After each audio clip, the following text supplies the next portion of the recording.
Vamos al enfoque de hoy.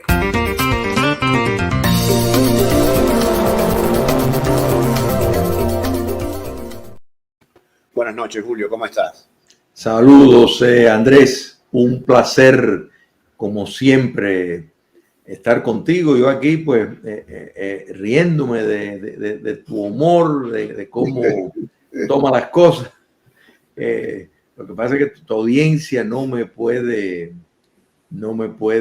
escuchar, pero de verdad que, y disfrutando de la entrada de tu programa, o sea, de verdad que has hecho un trabajo extraordinario y mira, si me permite, te voy a decir una cosa, le voy a decir una cosa a tu audiencia, porque yo estoy seguro que tantas personas que disfrutan de este programa, que aprenden de él, que se entretienen, porque tienen un servicio multifacético. Es de gran sacrificio para ti hacerlo. Yo sé todo lo que tú haces en el día, en el sentido de que tienes múltiples tareas y es un gran sacrificio. Y estoy seguro que gran parte de los que te ven, si te vieran en la calle, dirían: Andrés, te compro una comida, ¿en qué te puedo ayudar? Y, por ejemplo, los patrocinadores, es importante que las personas, cuando van a elegir con quién hacer negocio, pues que tomen en cuenta que esas personas están ayudando a que este programa se pueda estar transmitiendo. Entonces es una forma de ayudar a que esto se siga, a que este programa se siga haciendo, que se hace a gran sudor y sacrificio, y que le dejen saber al patrocinador: óyeme, me mandó Andrés, Enfoque Ciudadano. Es un toquecito que, si de todas maneras van a hacer una transacción con los anunciantes de este programa, están ayudando a que este programa, que sirve tanto a la comunidad global, porque yo sé que este programa trasciende el patio local y se ve por todo el mundo por vía del internet. Así que una pequeña, aclaración, porque es importante. Uno a veces no se da cuenta de esas cosas. Tú no cobras personas para que estén viendo este programa, que hay lugares que tienes que pagar para ver. Acá no. Entonces esto es una forma de recompensar y ayudar a que este programa pues pueda seguir la distancia y que nos siga sirviendo a todos tanto. Muchas gracias, Julio. Yo creo que también se trata de la calidad, por suerte, por pura suerte, la calidad de invitados que me permito. No todos pensamos igual, menos mal, por Dios, sino que claro, pizza, como dicen los italianos, que pizza. Pero hay un cierto nivel de análisis, hay un cierto espesor intelectual. E incluso en el disentir se ve dos disquisiciones que se encuentran, pero que no se caen a malas palabras, que debaten, discuten. Y lo más importante, que los que nos ven, que no me crean ni a mí ni a ti. Toda esta cosa que dijeron: mira, Julio, anótate ahí, viejo. Dice claro. Andrés que no sé qué. Dice Julio que, y después que lo vayan a buscar. Claro. Oye, Andrés, ayer me metiste tremenda guayaba. Eso es mentira que en el año 20. Eso es lo que hacen los programas.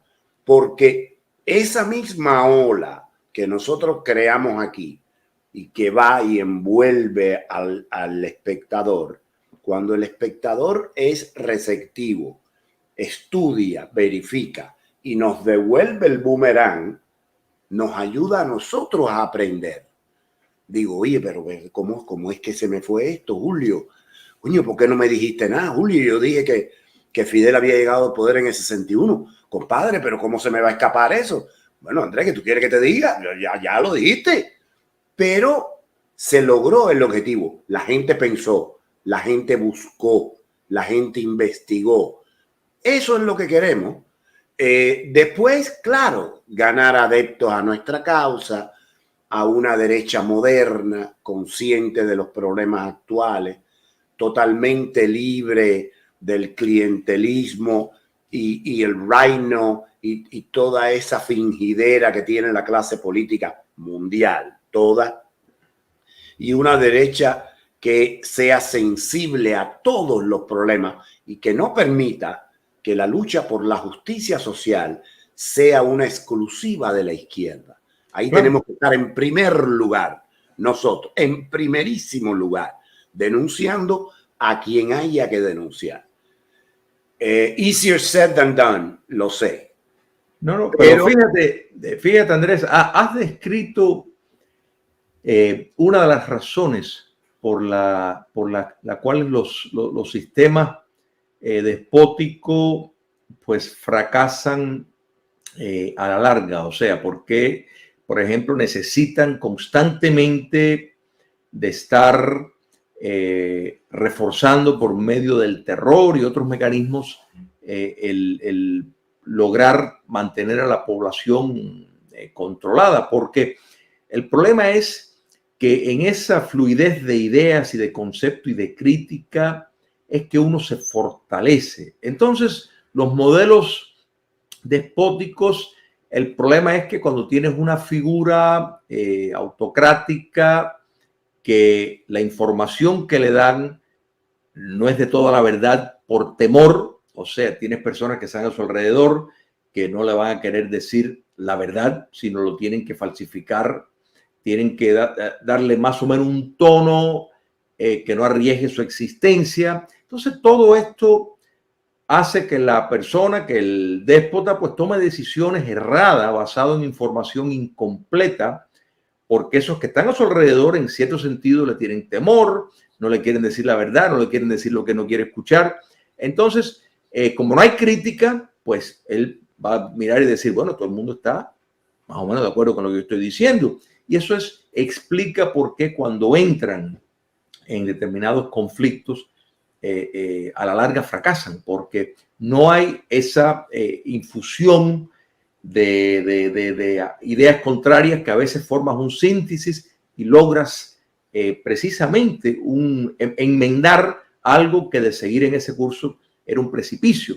Entonces, pues, ese es el modo y la importancia de sociedades abiertas y la democracia, Andrés, y tú lo has descrito maravillosamente bien dando esa explicación de que eso es saludable. Es más, uno mismo a veces cuando está en un debate o tiene ideas contrarias, te ves obligado a puntualizar más tu investigación.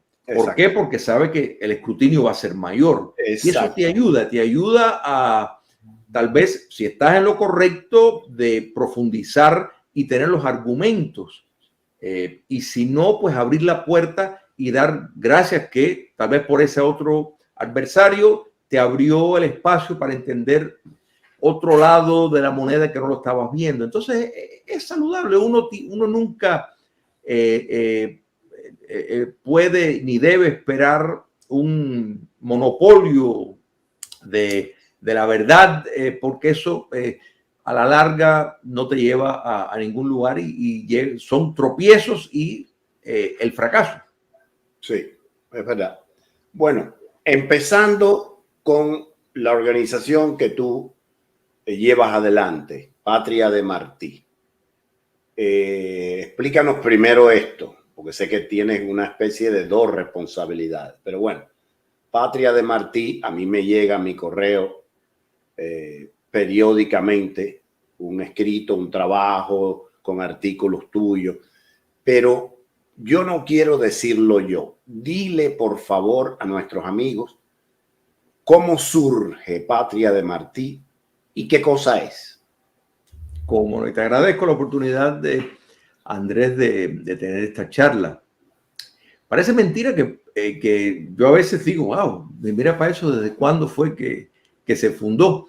Estamos desde el 2006. O sea, la idea sigue siendo la misma, promover una cultura de libertad.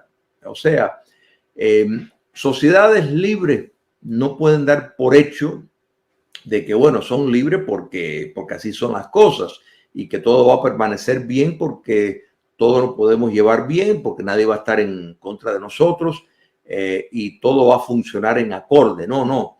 Una sociedad es libre por una serie de instituciones, por una serie de prácticas, por espacios de libertad que tienen que existir. Ahora, los humanos son imperfectos. Entonces, esos humanos que son imperfectos tanto a nivel de como sociedad, como gobernantes, requieren de una ciudadanía que entiendan, que esté un poco más informado de lo normal. Porque, por ejemplo, cuando uno vive en dictadura y si es un régimen totalitario, pues todo es mucho más fácil. Tu enfoque tiene que estar en sobrevivir, en cómo vas a resolver el plato de mañana y cómo vas a navegar con todos esos controles. En una sociedad libre, eso es mucho más accesible. O sea, básicamente cualquier ciudadano que trabaja, pues va a tener acceso a determinados bienes y servicios.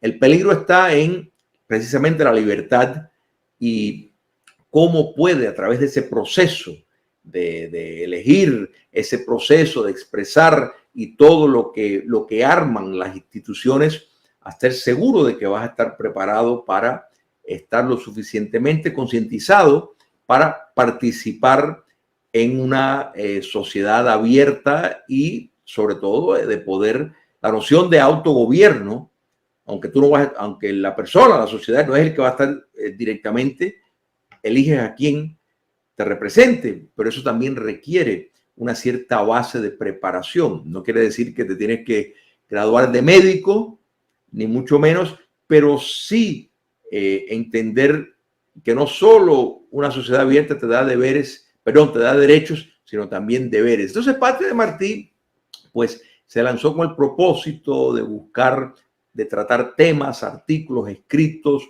no solo de este servidor, sino de diferentes autores, donde se enfocaba en esa promoción de ideas, una concienciación cívica, una formación cívica, para que se entendieran mejor los conceptos.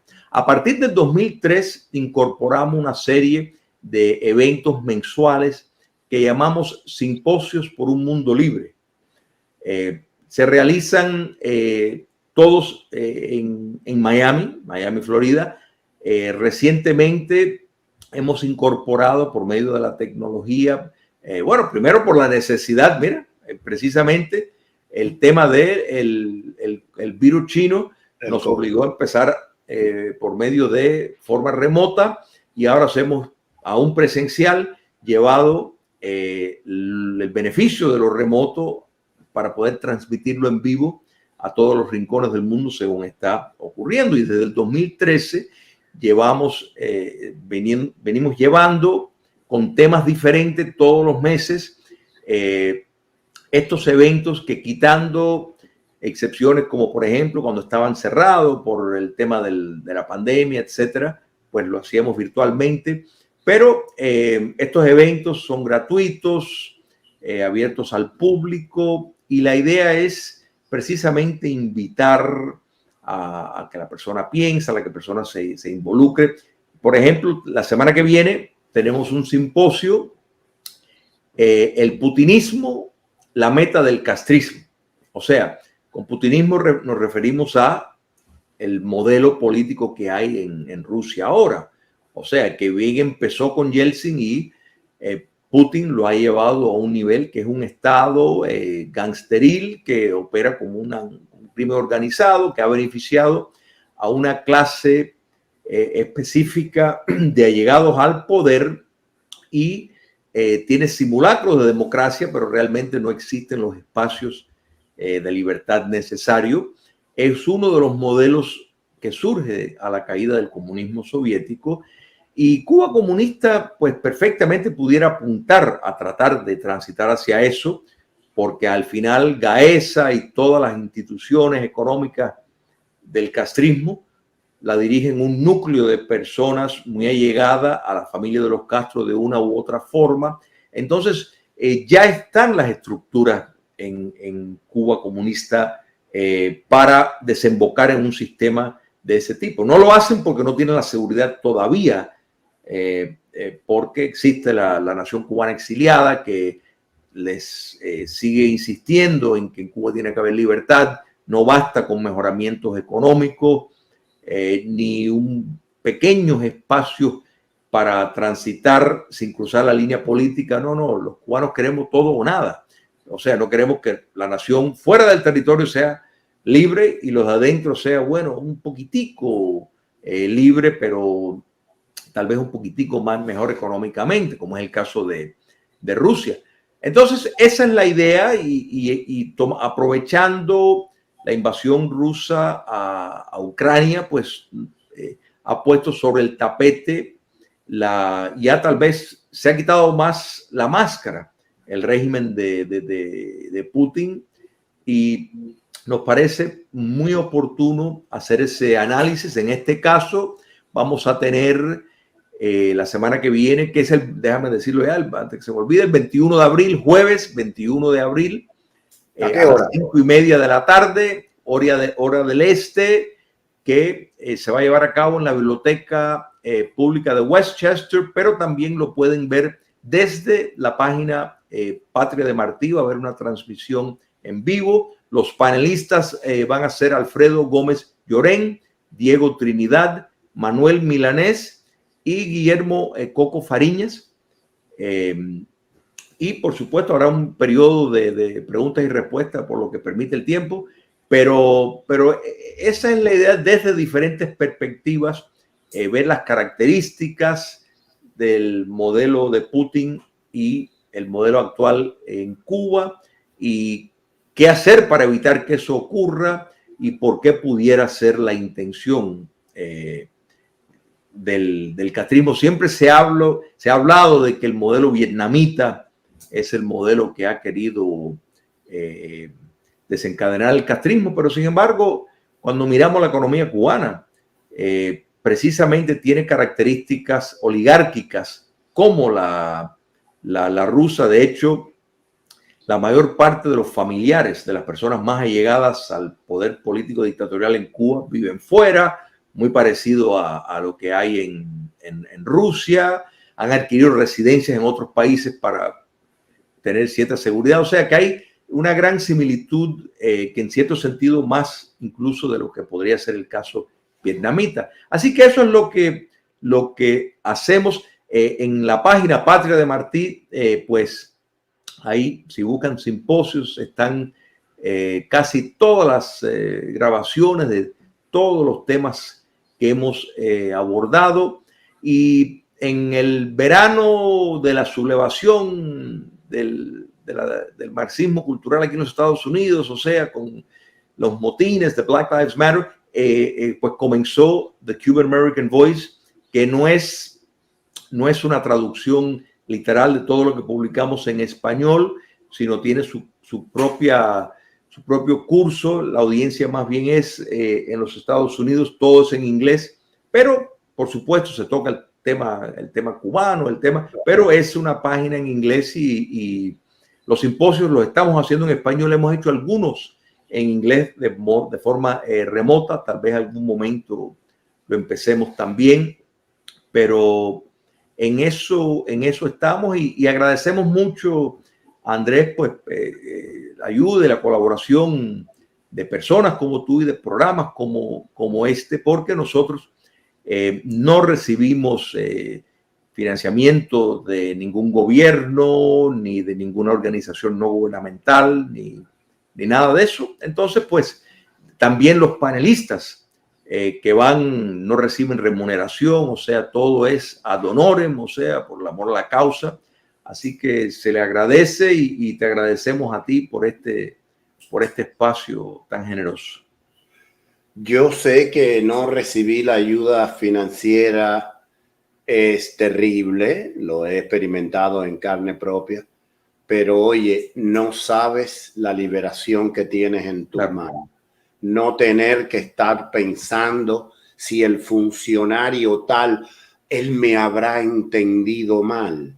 Exacto. Oye, ¿tú crees que él me vaya a reducir la cantidad de dinero? ¿Qué tú crees que piense? Entonces, en lugar de ser patrón de tu aventura, te conviertes en rehén de tu infortunio.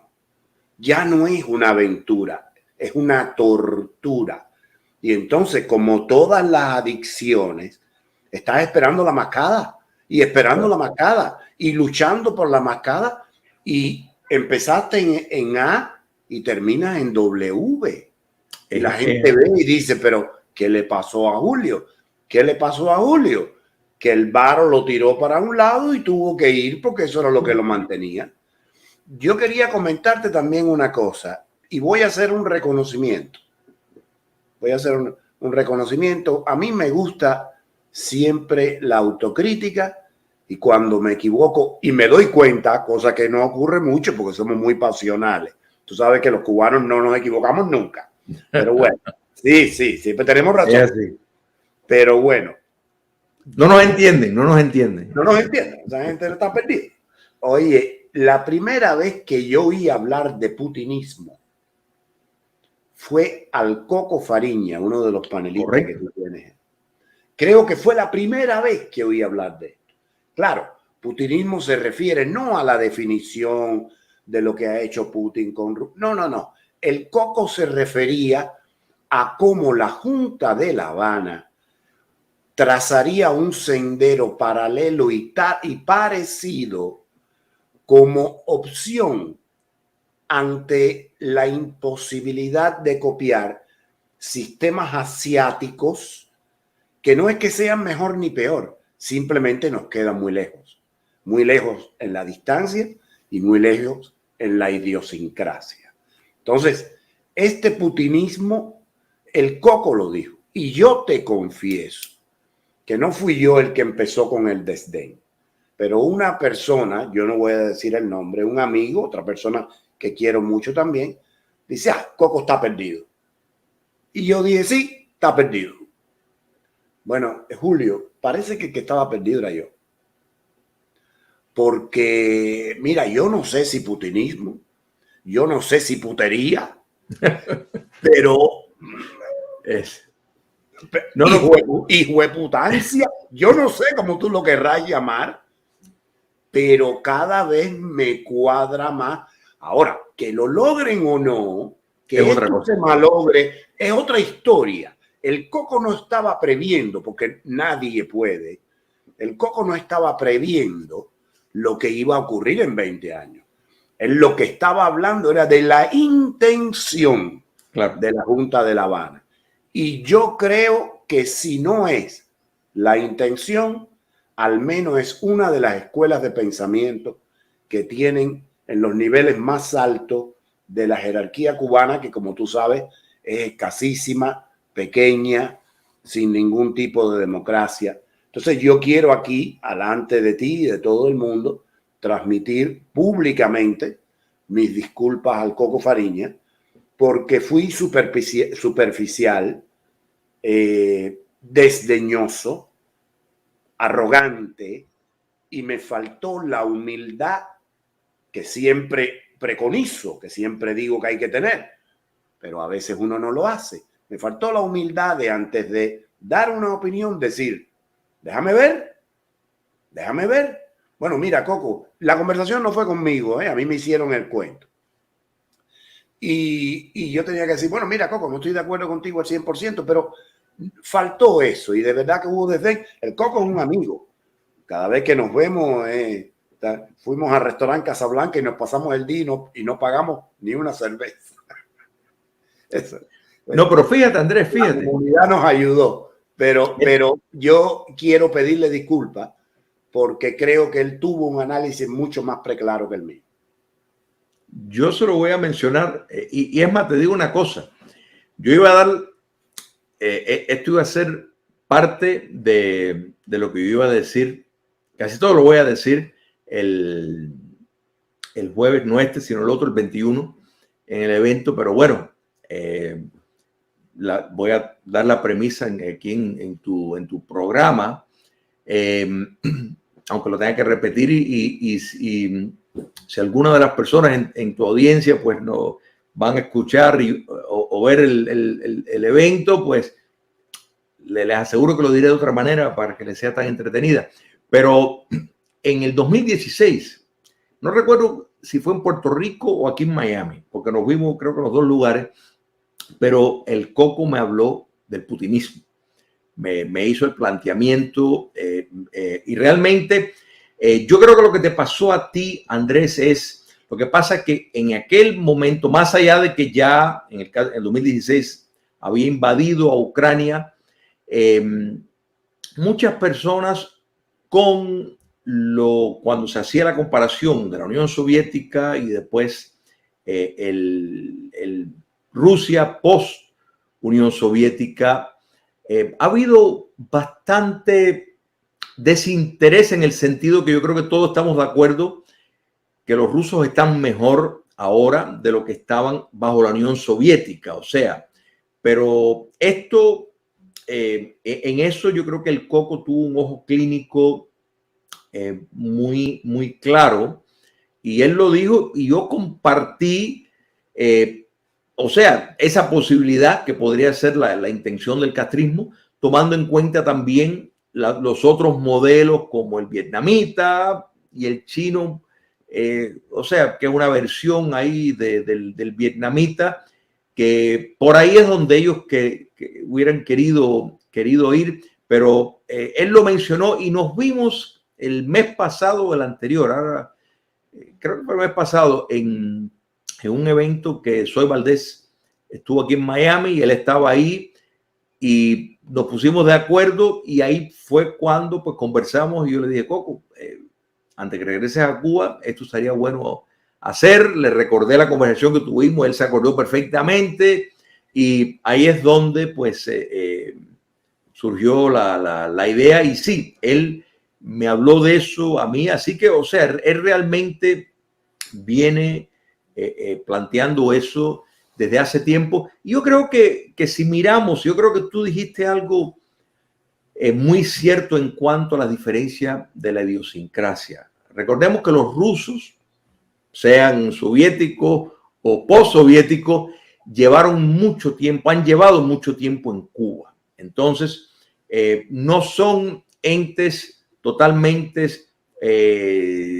desconocidos en Cuba. Y para muchos de los que están en el poder en Cuba y están dirigiendo esas empresas castristas, recibieron entrenamiento universitario en la Unión Soviética o en el ex bloque socialista. O sea, tienen mucho más en común y hay un mayor entendimiento entre los cubanos y los rusos, los cubanos que están en el poder ahora y los rusos y los chinos, o sea, y los vietnamitas, que más bien es una cosa mucho más distante. Así que yo creo que el Coco, que de cerca esa maquinaria la vivió tal vez con más precisión, yo creo que desde ahí podría venir ese análisis tan agudo de eso y esa originalidad. Y me alegro mucho que lo hayas plantado porque yo me lo iba a guardar para un secreto para decirlo ahí en el evento, pero bueno, ya lo dije y yo se lo recordé, él de nuevo se acordaba perfectamente de la conversación y esa es la idea del evento y él pues sin duda lleva tiempo haciendo ese señalamiento. Ok, dice, yo creo que normalmente nosotros no hacemos las preguntas que salen, yo las pongo. Dice Moralba Sarabia Simanca, dice, mi pregunta es necia. Moralba, no hay pregunta necia. Hay expositores que no tienen el talento para responderte. Eso sí, y eso hay mucho por ahí. Pero cualquier pregunta, por algo te sale, por algo tú dudas. No, siempre tu pregunta va a ser válida. La respuesta mía es lo que está en duda aquí, pero vamos a ver. Mi pregunta es necia, pero deseo saber qué es el putinismo. Muchas gracias. Te dejo eso a ti, Julio. Mira. Moralba, acuérdate que lo primero que aclaramos es que el concepto del Coco era aplicar un derrotero similar al ruso post-Yeltsin en una Cuba futura.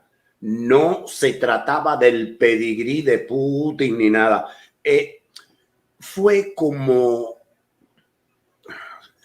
En inglés se dice backhanded reference. Es una referencia de revés, donde tú usas algo para hacer la metáfora de aquello y tienes licencia poética. No tiene que ser idéntico.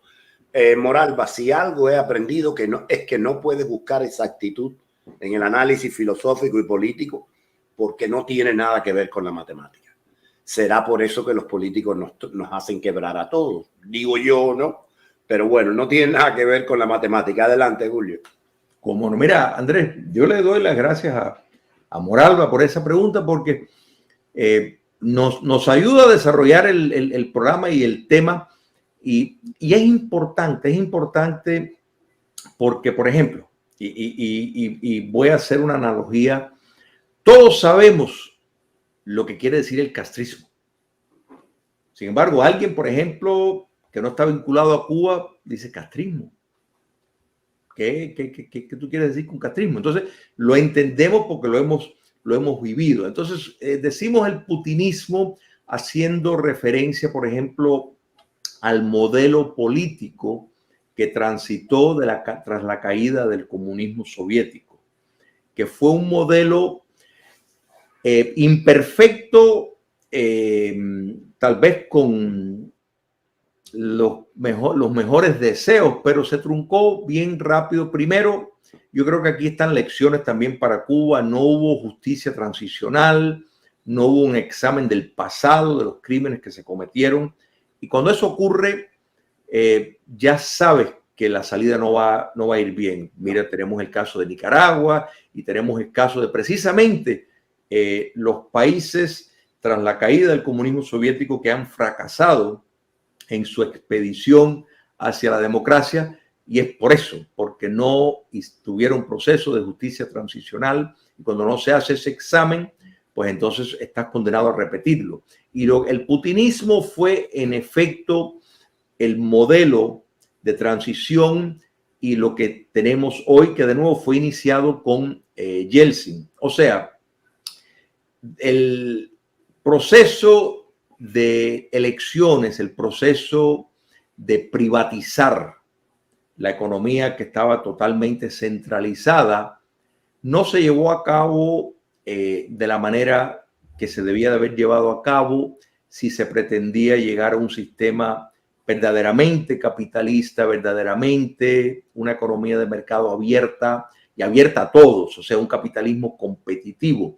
Porque el mecanismo de privatización que se llevó a cabo en Rusia, en efecto, lo que hizo fue privilegiar a los más allegados al poder. O sea, una piñata. Una piñata, de nuevo, aquí tenemos muy similar a como ocurrió en Nicaragua, pero por aquí fue mucho más organizado en el sentido, no estamos hablando de las empresitas pequeñas que surgieron, que son una parte irrelevante de la economía rusa, sino las empresas grandes que pertenecían al Estado soviético pasaron a manos privadas y de una manera muy engañosa, donde el propio Estado, por medio de bancos rusos, daban préstamos para que compraran acciones a estas mismas empresas. Entonces se repartieron la economía entre un grupo de oligarcas, que ahí es donde surge la noción de los oligarcas, personas que estaban en posiciones ya privilegiadas al poder político. Con Yeltsin, pues eso trajo en efecto un sistema pareciendo a la lucha de gangas, donde la mafia rusa de verdad cogió poder. Yeltsin, pues el sistema cayó en tremendo caos económico, y a Yeltsin literalmente le perdían la cabeza, que dicho sea de paso, George Soros fue uno de los que rescató a Boris Yeltsin, y esto hay que decirlo, hay muchos aduladores de Putin que le achacan al gobierno de Ucrania y a las democracias europeas con estar al servicio de Soros. Sin embargo, Yeltsin en 1993 sobrevivió un intento de sacarlo del poder, un referéndum, gracias a los millones de dólares que George Soros le dio a Yeltsin para que no saliera del poder. Y Yeltsin fue quien puso a Putin. Entonces Putin perfeccionó el modelo que estaba surgiendo de Yeltsin. Poco a poco la constitución le fue dando, la constitución que se fue renovando y remendando en Rusia, enormes poderes al presidente. Al punto que ya cuando Yeltsin no puede seguir por problemas de alcohol, por problemas de realmente caos que hay de inseguridad, pues viene la mano dura de Putin y inicia un camino de controlar a los oligarcas, o sea, la utilización de la propiedad privada a su modo. A partir de ahí, cualquier empresario que cruzara una línea política contraria a él, pues encontraban cargos de corrupción, se tenía que ir del país, le quitaban la empresa por decir que lo adquirió de manera ilícita. Fueron privilegiados todos los amigotes con la condición de que no cruzaran el parámetro político. Y esto es muy, o sea, cuando miramos el caso cubano y si nos imaginamos un sistema un poco más abierto, un sistema donde se toleran partidos de oposición, pero la tolerancia, en el caso ruso, de nuevo, fue asegurada de que no tendrían acceso al poder porque los cambios electorales y políticos dejaban fuera mecanismos necesarios para que la oposición pudiera competir. Entonces, en efecto, Putin sí tenía elecciones, pero él ya los votos estaban contados a priori por el sistema electoral que empezó con Yeltsin y Putin pues logró perfeccionar por cambios y ajustes que se le fue haciendo a la constitución. Entonces tenemos un sistema que a la distancia muchas personas lo ven y dicen, bueno, pero hay propiedad privada, ¿no es verdad? Bueno, sí hay propiedad privada, pero también había propiedad privada en Alemania nazi. Entonces, hay partidos de oposición, sí, en China lo hay 8 partidos políticos en China, pero eso no quiere decir que hay democracia, que las condiciones no existen para que puedan competir. En Rusia es exactamente lo mismo. O sea, el putinismo es el modelo que ha desembocado del comunismo soviético, que le damos ese nombre, como los cubanos pues le damos al castrismo, el nombre porque todo sistema tiene sus factores subgéneros, o sea, sus propias cuestiones autóctonas que lo definen con determinadas características propias. En el caso ruso, pues es la utilización por medio de esa torta, ¿no es verdad?, expandir la economía, pero expandir la economía de personas allegadas al poder político. Y si cruzan de nuevo la línea, fíjate que cuando empezó la invasión, cuando la invasión rusa, Putin, recuerde que hizo un discurso delirante que parecía que estaba loco, donde le estaban regañando a todos los que le estaban dando la espalda, y él les recordó en sus palabras de que él los hizo y que le deben su dinero a él, y cuidado con traicionar a Rusia. O sea, que él les estaba trayendo el cordón, diciéndole mucho cuidado, porque la realidad es que le puede expropiar sus propiedades con la misma efectividad que lo hacía la Unión Soviética, excepto ahora pues hay un disfraz mucho más sofisticado y los mecanismos adaptados para el siglo XXI, pero no hay un Estado de Derecho.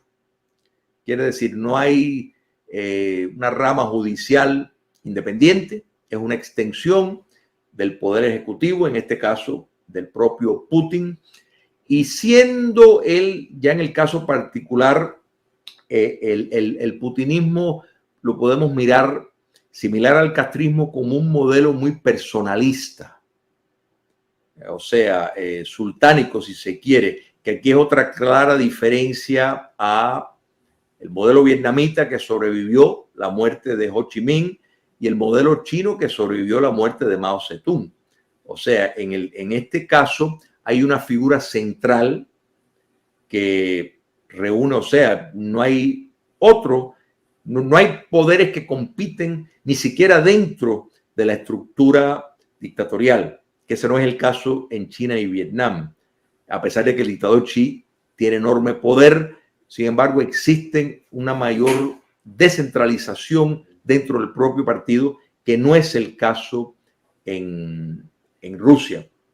Sé que mi respuesta no es satisfactoria porque es, o sea, es un modelo que está constantemente en curso. Me explico, o sea, hemos visto desde que llegó al poder en el caso de Putin cómo se ha expandido a través en Georgia en el 2008, en Ucrania empezando en el 2014, pero mucho antes de eso ya comenzó por medio de la ciberguerra, ¿la verdad? Que es una forma de intimidar y de penetrar y de tener una influencia en otros lugares, en Lituania, en Latvia, o sea, a través del mundo, en Alemania. Rusia ha usado sus mecanismos en los propios Estados Unidos desde el año 96. 1996 viene invadiendo los sistemas de las computadoras y sí interfirió en las elecciones. Más bien el propósito era crear entre los votantes estadounidenses la desconfianza de que el modelo electoral de los Estados Unidos estaba corrompido. O sea, lograron lo que querían. Y es una gran división que hoy lo vemos cuando vemos las grandes diferencias que hay entre los demócratas y los republicanos. En gran medida, la desinformación y el trabajo de la inteligencia al servicio de Putin ayudó a eso. Entonces, eso es el putinismo, un modelo dictatorial.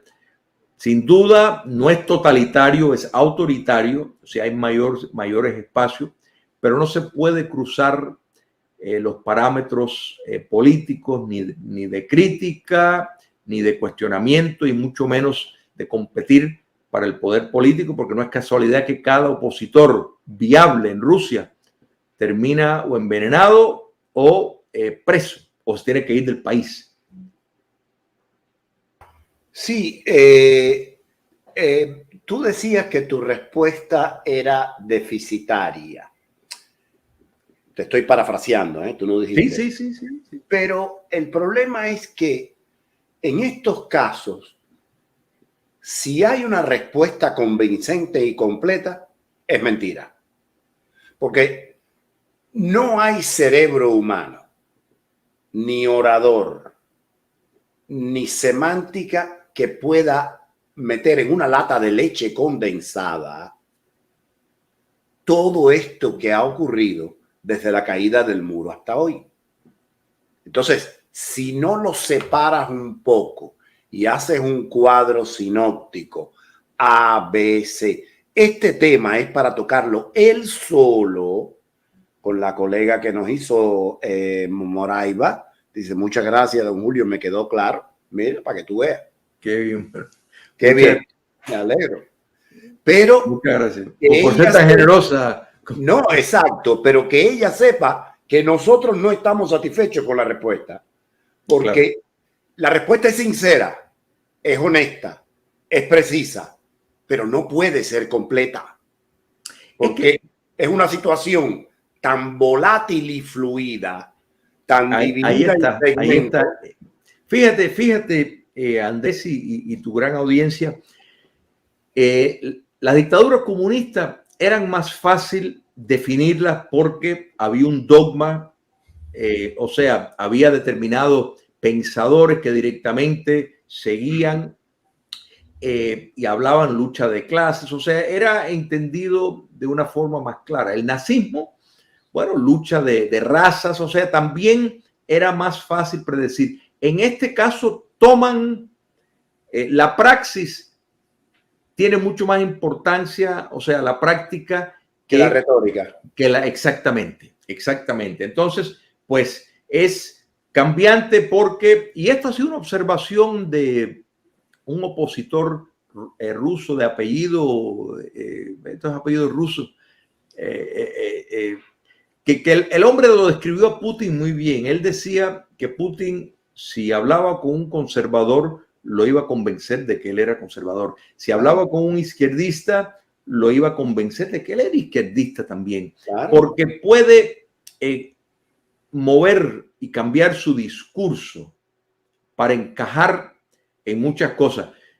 Los actores del globalismo han visto en Putin a alguien que, al punto de que convence a Europa que confíe en él para su gas y energía, o sea, sus necesidades energéticas. Les convenció de que él, pues, ¿para qué van a ellos a sufrir? Que cuiden su medio ambiente y que le dejen a él la polución y él los va a proveer de la energía que necesitan. O sea, que el discurso él lo ha logrado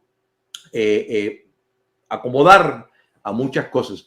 El problema de Ucrania ya se convertía en algo peligroso para Putin, pero no por las razones de que muchas de las personas que están defendiendo o han defendido la noción de la esfera de influencia de Rusia, que es una cosa realmente cruel, negarle a un país soberano su derecho de hacer lo que le dé la gana.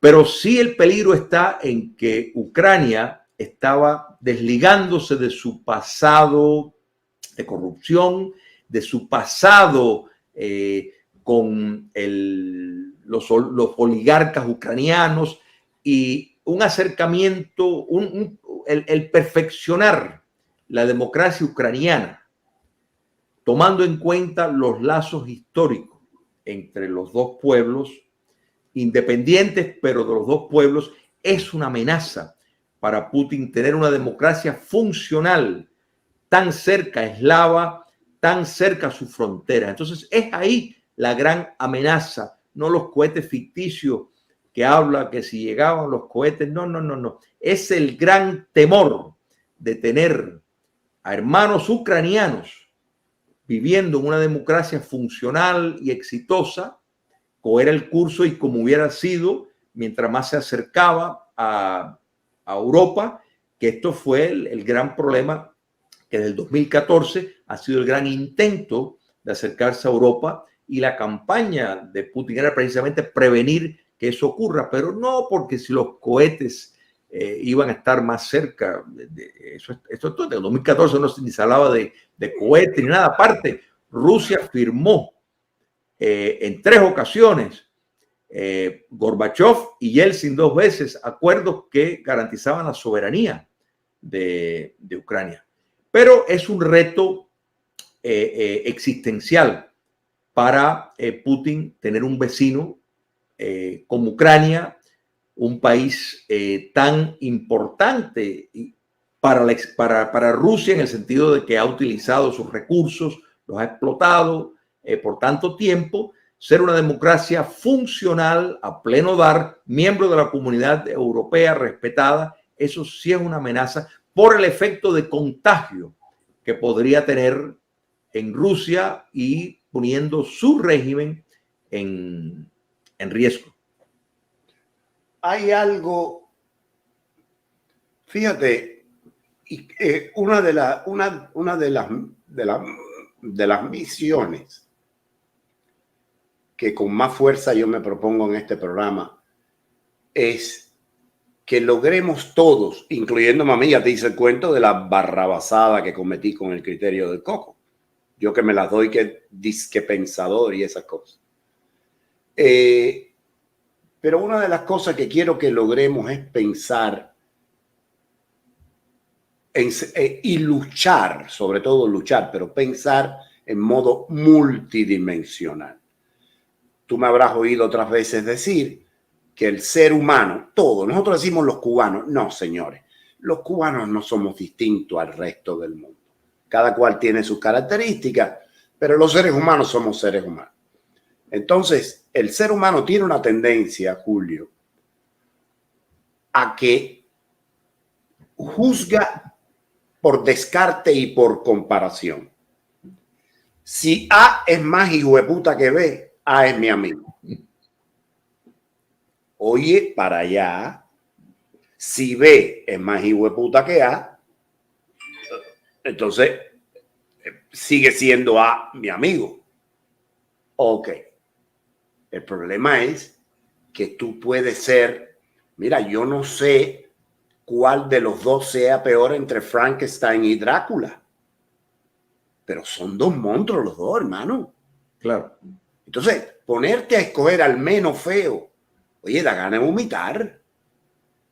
Entonces, podemos estar aquí hasta mañana en una disquisición, y lo hemos hecho en este programa, de cómo Putin llega al poder y las responsabilidades occidentales, desde Clinton hasta Obama, pasando por Trump, que no le permitió cosas prácticas, pero no usó un lenguaje lo suficientemente enérgico. Totalmente correcto. Y ahora, con el trapo de cocina que tenemos, que ya tú sabes que esto no lo respetan ni los pioneros. Entonces, sí. Entonces, a este punto, es verdad que hay una gran culpa occidental. Te voy a decir más. Oye, te juro que es lo que creo, Julio. Aquí hay un chivo, como se dice en Dominicana, que Putin le dejó de mandar a alguien.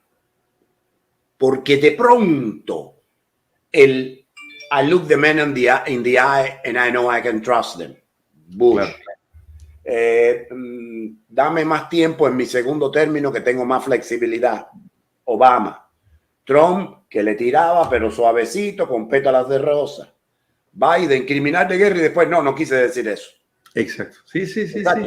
Todos hemos sido débiles con este señor, sabiendo desde el principio que es un retaco sicario, que eso es lo que es y es lo que ha sido siempre. Entonces, claro que hay culpas occidentales, claro que hay que reconocer muchos más culpables, pero eso no significa sacar a Putin del cubo. No, a Putin se queda en el cubo. Lo que pasa es que no está solo.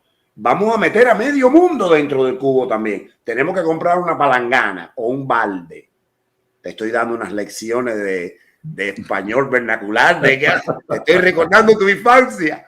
Oye, tenemos que buscarnos una palangana para meter a todo el mundo de ambos partidos y Occidente en general. Hoy decía Berlusconi, qué lástima. Así lo confesó, que para un ego como el de Berlusconi reconocer un error, dice, qué lástima. Yo confiaba en él, nunca pensé, qué lástima. Ok. Es que tú sabes lo que pasa, Andrés. Sí. Mira, y primero déjame decir una cosa. Tú eres un gran pensador y lo que más te engrandece es tu humildad. Déjame decirte, yo creo que tu audiencia va a estar de acuerdo conmigo, que eso es completamente cierto, porque la humildad es una virtud extraordinaria y eso es lo que te permite seguir creciendo y por eso has adquirido todo el conocimiento que tienes y esa gran habilidad de comunicar y de estar bien informado. Mira, hay una realidad. El Putin es un hijo de Putin, pero el tipo, yo creo que podemos llegar a la conclusión de que tiene que tener un factor de seductor, que no es casualidad que de manera bipartidista ha logrado seducir a cuanto presidente ha pasado por la Casa Blanca desde que él llegó al poder, precisamente basado en lo que dijo aquel opositor ruso. Aparentemente él pues le decía a Obama lo que Obama quería oír, le decía a Bush lo que Bush quería oír. Entonces a cada uno le fue vendiendo lo que él quería. O sea que es un individuo muy astuto, entiende bien la psicología. Recuerden que el trabajo de él como teniente coronel de la KGB fue precisamente enfrentar activos extranjeros. O sea, que él ha hecho toda una carrera de hacerle lecturas principalmente a las potencias del mundo libre, y eso requiere examinar sus líderes, cómo piensan, y él entiende el ámbito de un país democrático, no es que él lo practica, pero lo entiende, entonces le vende la idea. Fíjate lo que es convencer a los Estados Unidos a que le diera licencia a empresas paraestatales rusas a acceso al uranio en los Estados Unidos. O sea, Obama se sintió lo suficientemente seguro de que Putin no iba, le dio el beneficio de la duda, cuando Putin le dijo, no quiero el escudo antimisiles. Estoy seguro que Putin le habrá dicho, yo me voy a comportar bien, yo aquí no hay ningún problema, porque como tú bien señalas, George W. Bush también confió, Trump también, y tú sabes que yo he apoyado y apoyo a Trump, pero para mí hubo, mira, tres cosas que me disgustaron de Trump. Uno, yo creo que no fue lo suficientemente agresivo con las Big Tech en buscar cómo regularlas para evitar que ejercieran la censura que ejercen, y eso solamente lo logras por medio de hacerlos, bueno, hay diferentes mecanismos, pero el más fácil es de common carrier, o sea, de que estuvieran regulados como las compañías de teléfono, como las compañías de electricidad, que no pueden discriminar por la forma de pensar. Yo creo que eso era necesario y él no lo hizo. Dos, el pactar la salida de Afganistán, más allá de que sí, los Estados Unidos está cansado de estar todo ese tiempo allá, pero ¿sabes qué? Estamos en Japón todavía y estamos en Alemania todavía, nunca nos fuimos. Entonces, los Estados Unidos, el pactar con los talibán, nada más que hay que leer el acuerdo de paz que fue firmado con la administración Trump, fue desastroso. Y la otra fue lo que tú señalaste, usar un lenguaje muy tibio contra Putin. O sea, y de nuevo, hay que señalar que Trump le vendió armas a Ucrania que Obama le negó. Correcto. Claro, en eso. Correcto. O sea que en sentido práctico fue uno de los que más ayudó a Ucrania. Sin embargo, hacía falta un lenguaje más contundente contra un enemigo como Putin. Yo creo que eso no sirvió a los propósitos mayores de la libertad y la democracia en general. Y esto, mira, yo creo que volviendo a lo que tú has señalado de uno mismo, de hacer crítica, o sea, tú sabes muy bien que yo, o sea, apoyo esa noción de conservadurismo de la cual Trump ha representado. Sin embargo, critico enormemente posiciones de aislarse. Yo creo que cuando los Estados Unidos cede un terreno en el nombre de que no va a ser el policía del mundo, quienes lo van a llenar van a ser los criminales, sean los chinos, sean los rusos, sean los iraníes, sean los castristas. Entonces eso es un papel que hay que jugarlo. Yo pienso también que Putin de eso se aprovechó en interpretar, en ver a la debilidad de Biden, la ineptitud en tantas cosas y decir, esto va a ser un jamón, aquí no van a hacer absolutamente nada, voy a aprovechar de esto. Y es lo que yo te digo, él se le debe haber olvidado mandarle un chivo a alguien. En Dominicana se decía, ¿a quién le mandaste el chivo? Eso era para resolver el problema. Y yo creo que a él se le olvidó mandarle un chivo a alguien. Número uno. Número dos. Occidente, Julio, como sabemos casi todos los que estamos aquí, se encuentra en un momento tan bajo de deterioro de la moral de los que gobiernan y de los que tienen, que necesita recuperar ese brillo de otrora. Claro. Y eso Putin no lo vio venir. Claro. Y se le ocurrió hacer esta invasión en el peor de los momentos. Y todos estos descarados, que son unos corruptos, que se dieron la lengua con él hasta ayer, que salían a cazar y qué sé yo, dijeron, esto es lo que nos hace falta para quedar bien en nuestros países. Porque y después me dicen que siempre estoy hablando de racismo. Sí, pero cuando los Tutsis y los Hutus se cortaron los brazos, violaron a 200,000 mujeres y todavía hoy se venden esclavos en África, yo no veo clamor, ni veo que a nadie le hagan embargo, ni que le nieguen la entrada a las Olimpiadas a nadie. Entonces, de pronto Occidente, que tiene las manos manchadas de mucha sangre, a veces necesaria y otras veces no, de pronto tiene este ataque de pureza. Pobrecita Ucrania, y estoy en contra de la invasión. Estoy a favor del pueblo ucraniano. Poco me importa su presidente, si era cómico, si era un pesado. Eso no es problema de ninguno de nosotros. Eso es un problema del pueblo soberano ucraniano. Y Putin no es nadie para imponer su voluntad en un país vecino. Estamos de acuerdo, pero es que por esta misma vía a mí me llevaron a la guerra en Afganistán y después en Irak. Me prometieron cosas, Colin Powell, que en paz descanse, ya se murió, pero que tuvo muchas ambigüedades. Es decir, republicano y de derecha mientras no entró el color. Cuando llegó el color se jodió la ideología. Esto me cuesta mucho de digerir, pero me cuesta muchísimo. Entonces Colin Powell se prestó para presentar el pomito de penicilina rapilenta, como el que vendían búlgaro en Cuba, el pomito de penicilina, y meter el cuento de que era el antrax que tenía Saddam Hussein. Y Saddam Hussein, si tuvo las armas, cosa que yo no dudaría, las había entregado hace rato.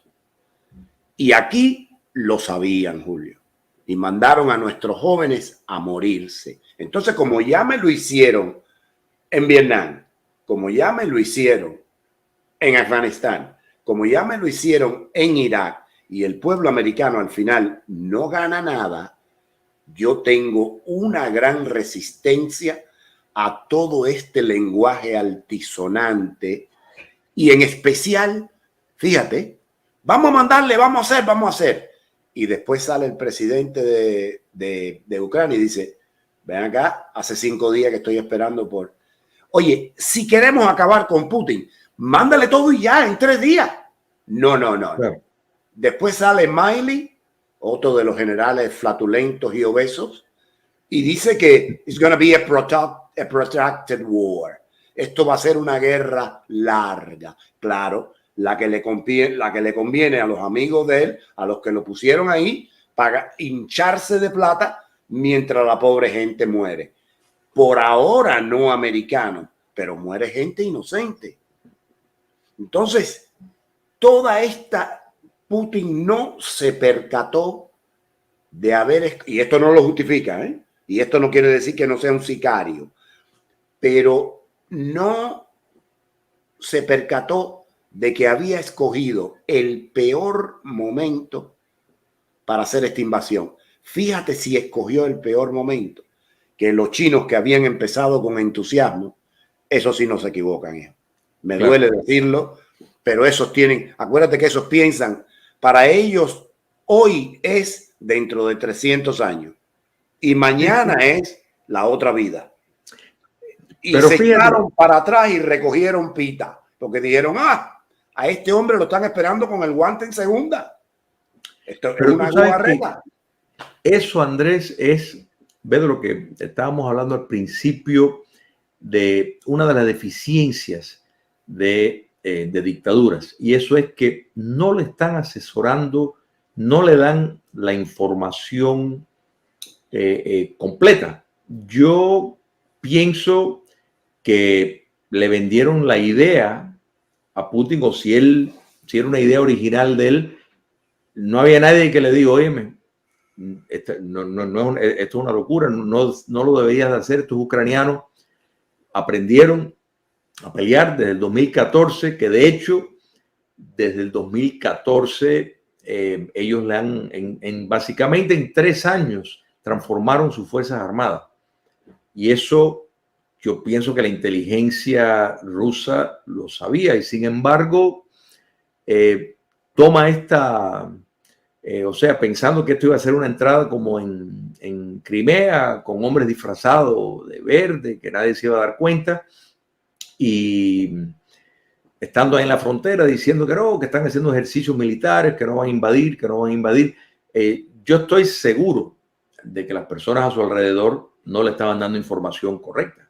Entonces el intento de ir a Kiev y no lograr el objetivo y ahora cambiar de idea, ir para atrás, todo esto son basados en, como tiende a ocurrir, Andrés, a través de la historia, en cuando se lanza la guerra y después son cálculos malos, pero cálculos malos que alguien no tomó, o sea, se basó en datos incorrectos, en análisis fallidos, y en esto perfectamente puede ser, porque esto le ocurre mucho a dictaduras, a Hitler con la Unión Soviética, de invadir a la Unión Soviética.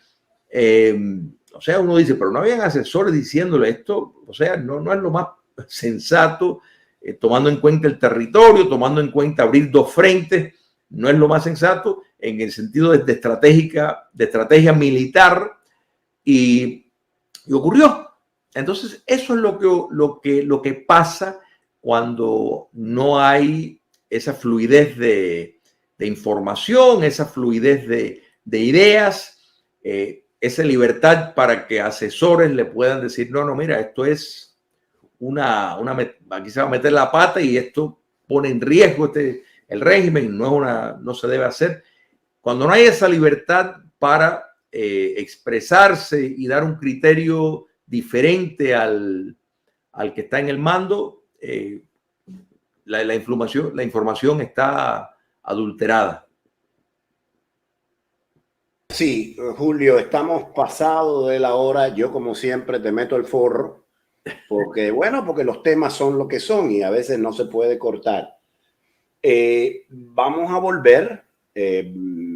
Repíteme el próximo simposio que tienes o evento, ¿cuál es? Cómo no, es el jueves 21 de abril, o sea, no este jueves santo, sino el próximo, a las 5:30 de la tarde. Va a ser en la biblioteca de Westchester, en Coral Way y la 95 Avenida para los que viven en Miami.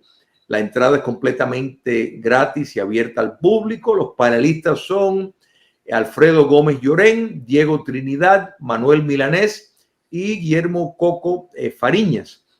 Este servidor será el moderador, pero también lo vamos a transmitir en vivo y en directo por Patria de Martí el jueves de nuevo 21 a las 5:30 de la tarde. Los invitamos a todos a que participen. Putinismo, la meta del castrismo. Y ahí trataremos de definir más lo que es una de las preguntas que nos lanzamos para entre los cuatro panelistas y el moderador pues, definir con más precisión las características en común que tiene Rusia y Cuba y cómo se puede hacer para evitar para qué estar al tanto la ciudadanía, para precisamente no dejarse engañar por cambios cosméticos que, como pasó en el caso, evitar la trampa de Yeltsin y Putin. Seguro. Oye, dámele un fuerte abrazo al Coco de parte de mi mujer y mía. Lo haré. Lo queremos mucho. Dile que siempre que se cuide. Yo siempre estoy presente y con la mentalidad paranoica que tengo diciéndole ponte para esto, Moreno, que te van a dar, y él se ríe. Él nada más se ríe. Oye, bueno, me manda, dale un abrazo y con nada, mucho gusto. El mayor éxito para este evento.